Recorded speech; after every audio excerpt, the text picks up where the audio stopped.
Permukiman padat penduduk di Samarinda, Kalimantan Timur terbakar, puluhan bangunan rumah warga hangus dan diduga kebakaran akibat korsleting listrik.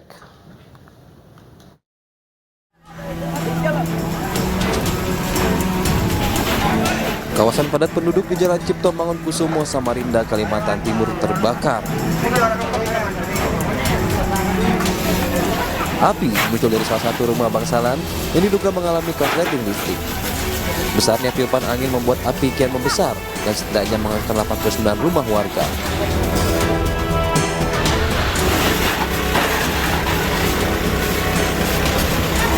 Ya, kejadiannya itu ya aku nggak tahu, soalnya dari belakang apinya kayaknya konslet. Soalnya pas aku mau sholat subuh ada api sudah di belakangku, anak-anakku tuh, anak kos-kosan teriak-teriak semua sudah. Jadi aku nggak tahu, bingung kayak apa, mau loloskan orang tua aja yang lumpuh, mama aku kasih lumpuh Pak. Lumpuh baru ku tarik kayak binatang aja, nggak bisa angkat. Tetangga belum keluar Pak, habis sholat subuh, belum sholat subuh orang di masjid. Mama selamat aja? Ya selamat aja, itu kasihan lumpuh. Jadi apa-apa nggak bisa bawa apa-apa, aku keluarkan orang tua aja. Petugas pemadam kebakaran dibantu relawan dan warga memadamkan kobaran api. Api baru bisa dipadamkan setelah 1,5 jam kemudian. Sekitar pukul 04.50 menerima laporan kebakaran di Jalan Cipto Mangunkusumo, Gang Harapan, di RT 20. Sementara dari Ketua RT dan beberapa warga, 2 bangsalan, yaitu ada 83 pintu yang terbakar. Sebelumnya petugas kesulitan memadamkan api karena tiupan angin yang kencang dan sumber air yang terbatas. Tidak ada korban jiwa dalam kejadian ini. Namun, 324 jiwa kehilangan tempat tinggal dan harta. Penyebab pasti kebakaran kini masih dalam penyelidikan pihak kepolisian. Dari Samarinda, Kalimantan Timur, Aditya Abdul Aziz, iNews melaporkan.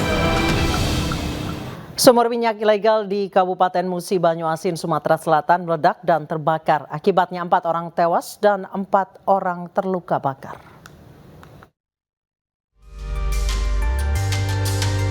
Semburan api muncul dari sumur minyak ilegal yang meledak dan terbakar di Kabupaten Musi Banyuasin, Sumatera Selatan. Peristiwa bermula pada 21 Juni lalu, terjadi semburan alam di sumur minyak ilegal. Dan pada 28 Juni, terjadilah ledakan hingga kebakaran. Akibat peristiwa ini, semburan minyak bumi mencemari Sungai Dawas yang berdekatan dengan lokasi sumur bor dan 4 warga meninggal, sementara 4 warga lain menderita luka bakar. Polisi melakukan penyelidikan secara maraton dan telah mengamankan seorang pria berinisial TM yang merupakan pemilik sumur minyak ilegal. Polsek Sungai Lilit telah melakukan tahapan penyelidikan sesaat setelah kejadian. Selanjutnya, menaikkan status perkara dari penyelidikan menjadi ke tingkat penyidikan. Dan kami sudah menetapkan 3 orang tersangka. Kami ulangi, 2 orang tersangka dengan inisial TM dan AN. Api sudah berhasil dipadamkan 6 Juli lalu. Kini Pemda setempat terus melakukan upaya pemulihan kerusakan lingkungan dampak dari kejadian tersebut dengan melakukan pembersihan sungai. Polisi juga membuka posko pengaduan terkait warga yang menjadi korban serta mengejar 1 tersangka lainnya. Dari Palembang, Sumatera Selatan, Firdaus, iNews melaporkan. Proses pencarian dan evakuasi korban longsor tambang emas di Gorontalo masih dilakukan. Rabu pagi, tim gabungan kembali diturunkan ke lokasi longsor untuk melakukan pencarian.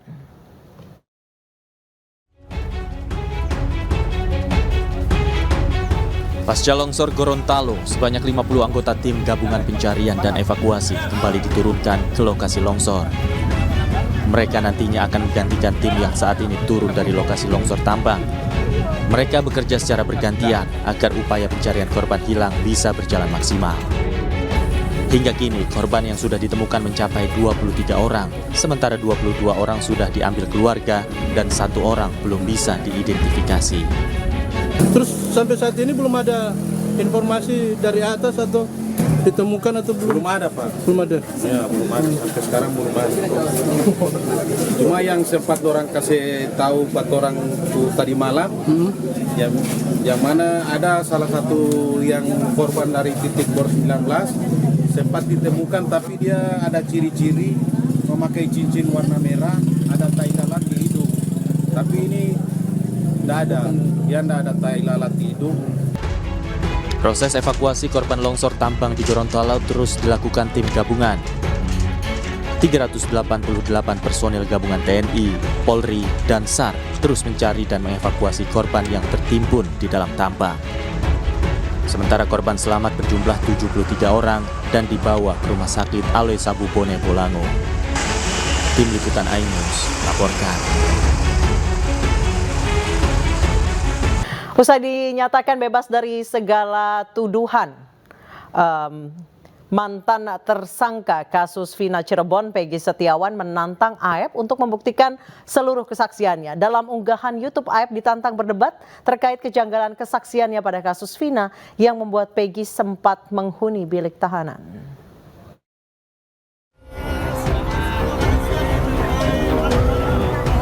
Peggy Setiawan yang sempat menjadi tersangka pembunuhan Vina membantah pernyataan saksi kunci bernama AEP. Peggy pun menantang AEP berdebat terkait kejanggalan kesaksiannya pada kasus Vina yang membuat Peggy sempat menghuni bilik tahanan. AEP, kalau kamu laki-laki, gentle, ada debat bersama, ketemu, kita atur waktu. Kamu jangan menyudutkan seseorang, jangan mematikan nama baik seseorang, dan jangan kamu mematikan masa depan seseorang. Kalau kamu gentle, tunjukkan. Menurut kuasa hukum Peggy, Tony RM, kesaksian AEP diduga membuat Polda Jabar menetapkan Peggy sebagai tersangka. AEP, kami akan laporkan ke Mabes Polri terkait keterangan palsu ini, karena faktanya sudah penetapan tersangkanya sudah dinyatakan batal, sehingga keterangan-keterangan yang tertuang ya itu laporan palsu ya, terutama yang melaporkan ini awalnya ya, kalau memang melaporkan adanya Peggy, yang dimaksud adalah Peggy ini ya. Sebelumnya AEP mengaku melihat Peggy dari kejauhan di TKP pembunuhan Vina pada malam kejadian 27 Agustus 2016 silam. Lalu, akankah AEP memenuhi tantangan yang diberikan Peggy terkait dengan kejanggalan kesaksian kasus pembunuhan Vina dan Eki? Tim Liputan iNews melaporkan. Pemirsa, tim kuasa hukum Saka Tatal menerima panggilan sidang peninjauan kembali di Pengadilan Negeri Cirebon. Sidang akan digelar secara terbuka pada 24 Juli 2024 mendatang. Dalam surat panggilan yang diterima tim kuasa hukum Saka Tatal, sidang akan digelar sekitar pukul 10 pagi. Tim kuasa hukum mengaku siap dengan berbagai bukti baru. Sejumlah berkas yang berkaitan dengan PK juga telah disiapkan. Awalnya kita udah dari jam 8 untuk mendapat, kita tidak pengaruh dengan putusan pra peradilan karena kami yakin sekali bahwa ada kejanggalan dan ada. Kami telah menerima relas panggilan dari Pengadilan Negeri Cirebon terkait menyangkut masalah peninjauan kembali Saka Tatal yang akan disidangkan pada hari Rabu. Ini relasnya nih. Semoga dilancarkan sampai dengan tanggal 24 Juli jam 10 pagi hari Rabu. Setelah hakim mengabulkan gugatan pra-peradilan Peggy Setiawan, keluarga almarhumah Vina meminta polisi menangkap pelaku sebenarnya. Mereka meminta Presiden Joko Widodo dan Kapolri membentuk tim pencari fakta untuk mengungkap kasus ini.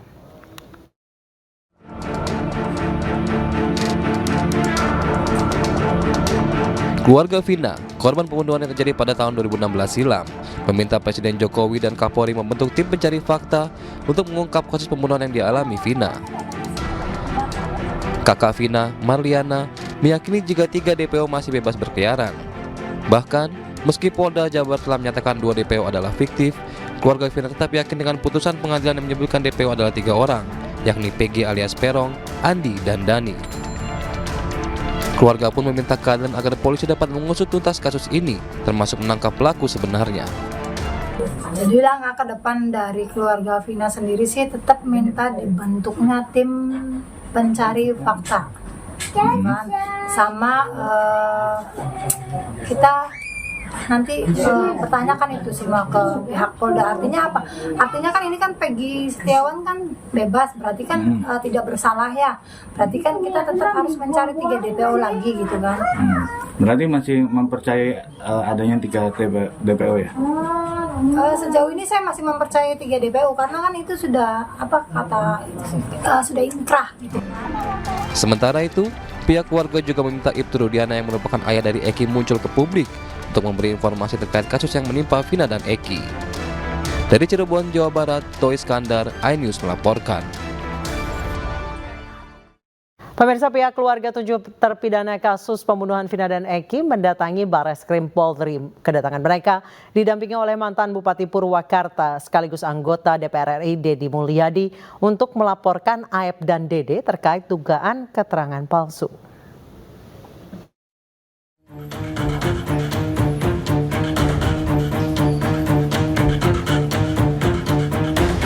Kuasa hukum terpidana kasus Vina di Cirebon bersama keluarga terpidana mendatangi Barreskrim Polri untuk melaporkan Aep dan Dede terkait dugaan keterangan palsu yang mereka berikan pada 2016 silam. Kedatangan mereka didampingi oleh mantan Bupati Purwakarta sekaligus anggota DPR RI Deddy Mulyadi untuk melaporkan Aep dan Dede terkait dugaan keterangan palsu. Aep dan Dede diduga memberikan keterangan tidak benar yang menyebabkan 8 orang diadili dan 7 diantaranya masih mendekam di penjara.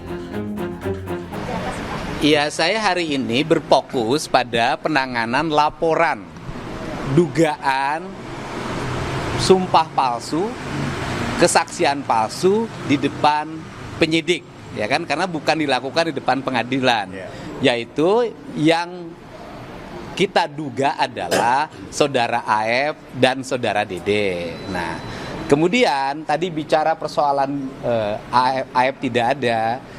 Ayahnya itu adalah warga Kabupaten Purwakarta, Kecamatan Pleret, desanya Palinggihan. Rumah ayahnya ada. Dan kemudian Aep di mana posisi hari ini bukan kepentingan kita. Kepentingan kita hari ini adalah kita berkepentingan bahwa 7 orang terpidana yang masih mendekam di penjara harus punya jalan untuk keluar. Ya kan? Jalan untuk keluar karena mereka, kalau saya sih sudah menyampaikan, diyakini tidak melakukan perbuatan sebagaimana yang dituduhkan dan didakwakan. Tim kuasa hukum juga membawa bukti fisik dan digital terkait dugaan kesaksian palsu. Bukti fisik yang dibawa yakni putusan Pengadilan Negeri Cirebon hingga surat kuasa kesaksian para terpidana saat ditemui kuasa hukumnya di tahanan. Selain itu, tim kuasa hukum juga telah menyiapkan lebih dari 10 saksi. Namun nama saksi-saksi tersebut masih dirahasiakan. Tim Liputan iNews melaporkan. Bagaimana pengembangan penyidikan kasus pembakaran rumah wartawan di Karo, Sumatera Utara? Berikut kutipan dialog rekan kami Aldi Hawari bersama Kabid Humas Polda Sumatera Utara, Kombes Pol Hadi Wahyudi dalam program iNews Sore.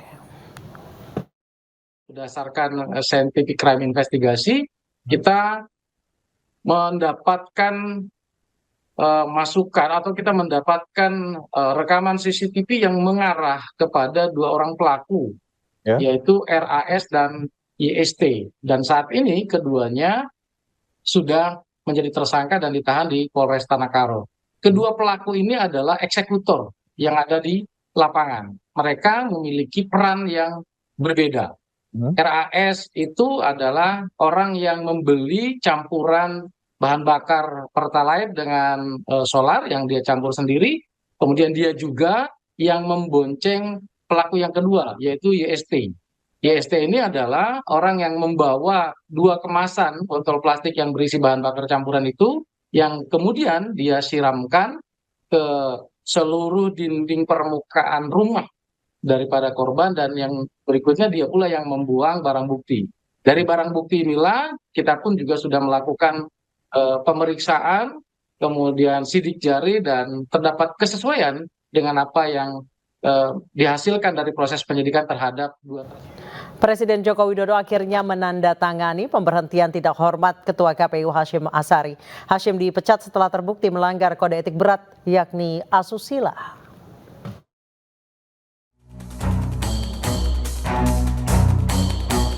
Presiden Joko Widodo menandatangani Kepres terkait pemberhentian secara tidak hormat Ketua Komisi Pemilihan Umum Hasyim Asy'ari. Hal tersebut disampaikan Koordinator Staf Khusus Presiden Ari Dwi Payana. Menurut Ari, keputusan Presiden itu sekaligus menindaklanjuti putusan DKPP dan memastikan DPR bisa memproses penggantian komisioner Komisi Pemilihan Umum.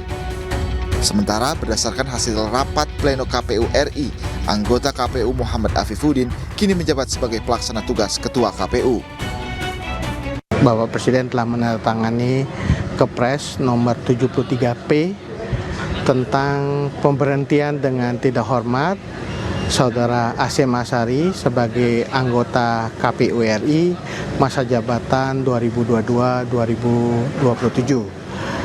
Kepres ini diterbitkan oleh Presiden menindaklanjuti putusan DKPP dan juga sesuai dengan Undang-Undang Nomor 7 Tahun 2017 tentang Pemilu. Karir Hasyim Asy'ari terhenti setelah DKPP memutuskan Hasyim Asy'ari melanggar kode etik berat. Menurut DKPP, Hasyim terbukti melakukan tindakan asusila dengan memaksa seseorang berinisial CAT yang merupakan anggota Panitia Pemilihan Luar Negeri atau PPLN di Den Haag, Belanda.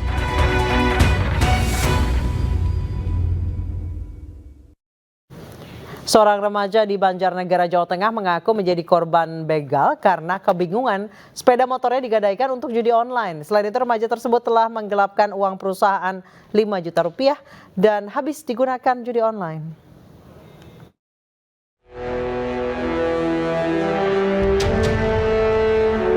Sultan Albar, remaja yang pura-pura terkapar di pinggir jalan dan mengaku menjadi korban begal dan viral di media sosial.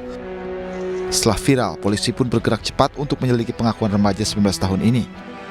Dari hasil penyelidikan diketahui pelaku pura-pura dibegal karena kebingungan. Sepeda motornya digadaikan sebesar 2 juta rupiah untuk judi. Pelaku juga menggelapkan uang perusahaan 5 juta rupiah dan habis digunakan judi online. Hanya panik saya, Pak. Panik kenapa, Pak?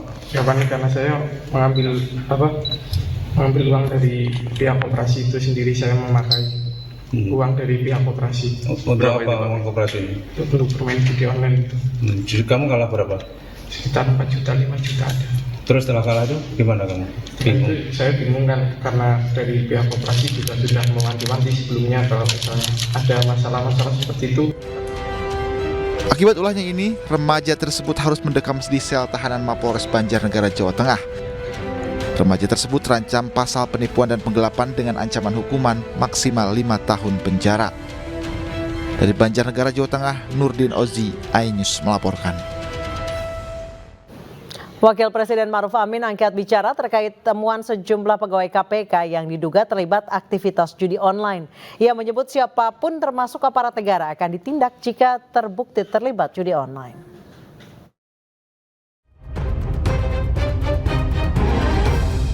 Temuan dugaan pegawai KPK terlibat judi online mengemuka. 17 orang mulai dari sopir hingga pegawai urusan dalam KPK diduga melakukan aktivitas haram tersebut. Wakil Presiden Ma'ruf Amin menyebut temuan ini akan ditindaklanjuti oleh Satgas Pemberantasan Judi Online. Siapapun termasuk aparat negara akan ditindak jika terbukti terlibat judi online. Nah kalau sudah itu siapapun termasuk pegawai KPK atau juga pejabat atau juga TNI atau Polri ya tentu diproses sesuai dengan aturan. Bahkan anggota DPR pun juga dipanggil ya oleh Majelis Kehormatan. Temuan 17 pegawai KPK terlibat judi online diungkap Menko Polhukam RI Hadi Cahyanto. Nilai transaksinya bervariasi antara 300 hingga 400 ribu rupiah. Para pegawai tersebut diduga baru dalam tahap coba-coba dilihat dari frekuensi maupun besaran transaksi mereka.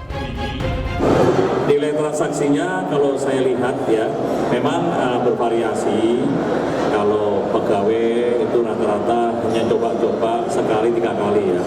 Ada yang 300 ribu, ada juga yang 400 ribu, bervariasi seperti itu dan mereka bermain sampai dengan 3 kali.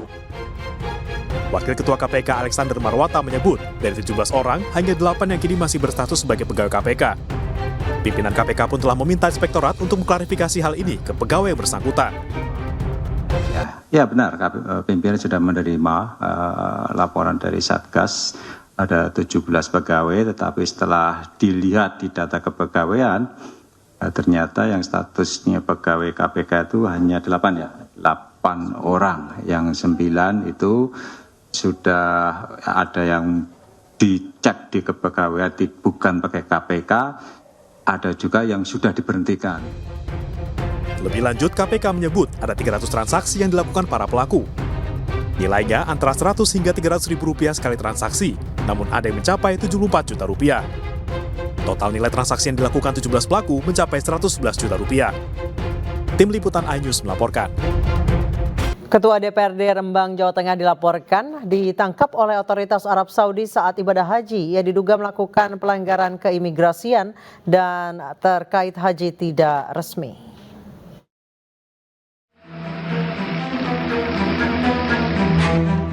Beginilah suasana ruangan Ketua DPRD Rembang, Supadi. Hingga hari ini pintu ruangan masih tertutup rapat.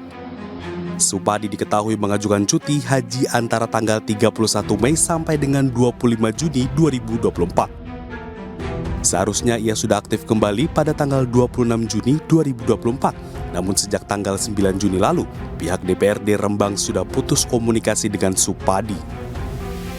Bahwa sampai hari ini terus terang untuk Sekretariat DPRD belum menerima informasi resmi apapun. Jadi sejak tanggal 25 Juni harusnya sudah selesai cuti, sehingga tanggal 26 diharapkan sudah aktif kembali, namun sampai hari ini belum aktif, dan kami juga belum menerima informasi resmi baik dari provinsi maupun dari. Menurut informasi, Supadi ditahan oleh otoritas Arab Saudi karena diduga pelanggaran keimigrasian dan haji tidak resmi. Hal itu menyusul upaya pemerintah Arab Saudi memperketat pengawasan dan mengintensifkan razia jemaah haji menggunakan visa ziarah atau umroh. Namun dugaan tersebut masih ditelusuri oleh pihak DPRD Rembang. Sementara itu, pihak Kementerian Agama Kabupaten Rembang memastikan Supadi bukan jemaah haji reguler tahun ini, sehingga tidak mengetahui keberadaan yang bersangkutan. Supadi, pria berusia 57 tahun tersebut selama ini memiliki sejumlah pekerjaan sampingan. Selain bertani, ia juga aktif di bidang usaha layanan haji dan umroh. Dari Rembang, Jawa Tengah, Musyafa, iNews melaporkan.